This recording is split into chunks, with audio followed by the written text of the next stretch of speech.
Assalamualaikum warahmatullahi wabarakatuh. Di sini saya akan menjelaskan analisis alur pada aplikasi Akses by KAI yang disusun dari kelompok 8 dengan mata kuliah program berorientasi objek. Nah, yang pertama, aplikasi Akses by KAI. Aplikasi Akses by KAI adalah aplikasi resmi dari PT Kereta Api Indonesia yang digunakan untuk pemesanan tiket, pengecekan jadwal, dan layanan lainnya terkait perjalanan kereta api. Berikut analisis alur yang terjadi pada aplikasi KAI Akses berdasarkan fungsionalitasnya.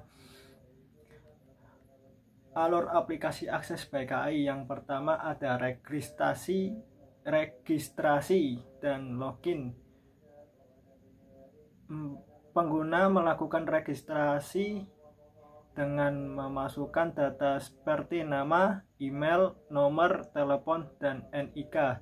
Setelah registrasi berhasil, pengguna dapat login dengan menggunakan akun yang telah dibuat. Lanjut. Yang kedua, tampilan menu utama. Setelah berhasil login, pengguna masuk ke menu utama yang memuat berbagai layanan dari aplikasi Akses by KAI. Terus pengguna memilih salah satu layanan yang disediakan. Contoh di sini memilih untuk pemesanan tiket kereta antar kota. Terus pilih layanan kereta antar kota untuk selanjutnya mencari jadwal dan pemesanan tiket kereta. Yang ketiga, pencarian jadwal dan pemesanan tiket. Pengguna masuk ke menu kereta antar kota. Terus pengguna memasukkan informasi perjalanan, yaitu yang di dalamnya yaitu stasiun asal, stasiun tujuan, tanggal keberangkatan, dan jumlah penumpang. Terus aplikasi menampilkan daftar kereta api yang tersedia sesuai dengan kriteria yang dipilih. Jika sudah benar, klik cari tiket antar kota. Terus aplikasi menampilkan daftar kereta api yang tersedia sesuai dengan kriteria yang dipilih. Terus pengguna memilih kereta kelas dan tempat duduk yang diinginkan. Setelah itu pengguna mengisi data penumpang atau memilih dari daftar penumpang yang sudah tersimpan, lalu klik lanjutkan. Pastikan data penumpang sudah benar. Terus pengguna melihat rincian pemesanan tiket. Pastikan pemesanan tiket sudah benar, lalu klik bayar. Selanjutnya, saya akan menjelaskan tentang alur aplikasi Akses by KAI pada poin nomor 4, yaitu tentang pembayaran. Yang pertama, pengguna memilih metode pembayaran yang akan digunakan. Pada aplikasi Akses by KAI, ada beberapa metode pembayaran yang bisa digunakan. Di antaranya ada QRIS, e-wallet, ATM, internet banking, dan yang lainnya. Di sini kita memilih Bank BRI sebagai contoh metode pembayarannya. Selanjutnya kita akan masuk pada halaman rincian proses pembayaran. Pastikan rincian proses pembayarannya sudah benar. Jika sudah benar, kita dapat melanjutkan dengan mengklik tombol bayar dengan Bank BRI. Selanjutnya, pengguna melakukan pembayaran menggunakan metode pembayaran yang sudah dipilih dengan kode pembayaran yang tersedia. Biasanya, kode pembayaran yang tersedia berlaku paling lama 1 jam setelah proses pemesanan tiket. Itu pun tergantung dengan waktu pemesanan tiket. Nah, jika proses pembayaran sudah berhasil, untuk mengecek tiket kita bisa ke menu tiket saya. Di menu tiket saya ada rincian proses pemesanan tiket. Selanjutnya, e-boarding pass akan tersedia 2 jam sebelum keberangkatan kereta. Nah, saat di stasiun, kita sudah tidak perlu lagi mencetak fisik tiket kereta karena sudah tersedia e-boarding pass di aplikasi Akses by KAI untuk mempermudah kita. Nah, selanjutnya teman-teman, di sini kita akan masuk ke kelebihan dan kekurangan aplikasi Akses by KAI. Sama kayak aplikasi pada umumnya, yaitu ada di aplikasi Akses by KAI ini pasti ada kelebihan dan kekurangan yang mungkin bisa kalian cermati yang akan saya sampaikan di sini. Untuk yang pertama itu ada kelebihan.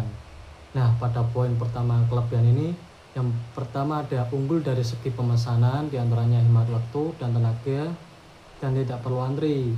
Jadi kalau di Akses by KAI ini kita bisa dibilang bisa spend satu waktu, dua tenaga, dan yang terpenting kalau semisal kita contoh kalau semisal kita mau booking kereta, kita nggak perlu repot-repot datang ke stasiun, beli tiket, panas-panasan. Nah, adanya aplikasi Akses by KAI ini bisa mempermudah pemesanan tiket kereta api tanpa perlu ke stasiun dulu, teman-teman. Itu. Terus yang poin kedua, ada tersedia berbagai macam metode pembayaran.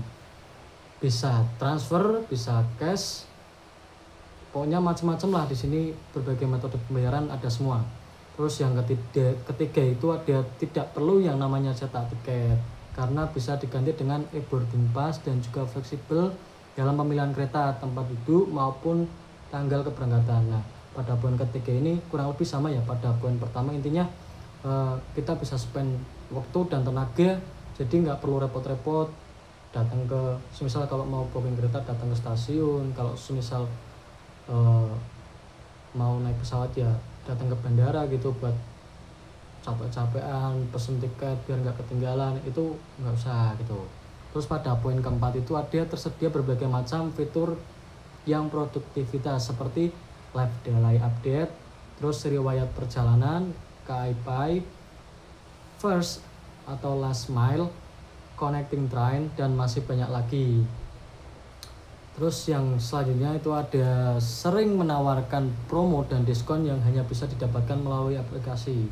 Nah, jadi ini pada poin terakhir ini mungkin sangat menguntungkan bagi user KAI, user aplikasi Akses by KAI ini. Jadi selain menawarkan fitur-fitur yang lengkap ya pastinya, terus ada juga promo atau diskon yang bisa didapatkan melalui aplikasi. Nah, teman-teman, terlepas dari banyaknya kelebihan yang ada di aplikasi Akses by KAI, pasti ada sesuatu yang mungkin kurang lah, atau mungkin bisa diperbaiki untuk kedepannya gitu. Nah, di poin pertama itu ada beberapa pengguna mengalami aplikasi sering error atau crash, terutama saat digunakan dalam waktu tertentu. Jadi tidak menutup kemungkinan ya teman-teman bahwa aplikasi Akses by KAI ini sama seperti aplikasi-aplikasi pada umumnya yang sering terjadi error lah atau crash lah. Bisa dibilang itu kan mungkin juga yang pakai juga satu dunia lah, bisa dibilang satu dunia lah secara kasare. Nah, itu pakai di waktu yang sama, di jam yang sama, tidak menutup kemungkinan itu bisa mengalami error atau crash. Nah, yang poin kedua itu ada kurang dalam segi tampilan atau penempatan seperti navigasi yang kurang tepat. Jadi ada beberapa menu yang mungkin tata letaknya itu kurang tertata rapi, jadi sulit untuk dipahami bagi para pengguna. Itu. Terus yang terakhir ada dengan keamanan sebagai alasan utama mitra mereka tidak bisa menghapus akun kita sebagai pengguna. Jadi beralasan keamanan itu dari mitra net mereka tersebut itu tidak bisa menghapus kita, teman-teman. Jadi ya mungkin untuk jaga-jaga buat keamanan, dari segi keamanan mungkin seperti itu. Nah, terima kasih. Mungkin itu saja yang bisa kelompok kami presentasikan tentang aplikasi akses by KAI ini. Kurang lebihnya mohon maaf, dan semisal kalau ada salah kata atau ungkapan yang kurang berkenan mohon dimaafkan. Terus apabila ada yang mau ditanyakan silakan. Saya akhiri, wassalamualaikum warahmatullahi wabarakatuh.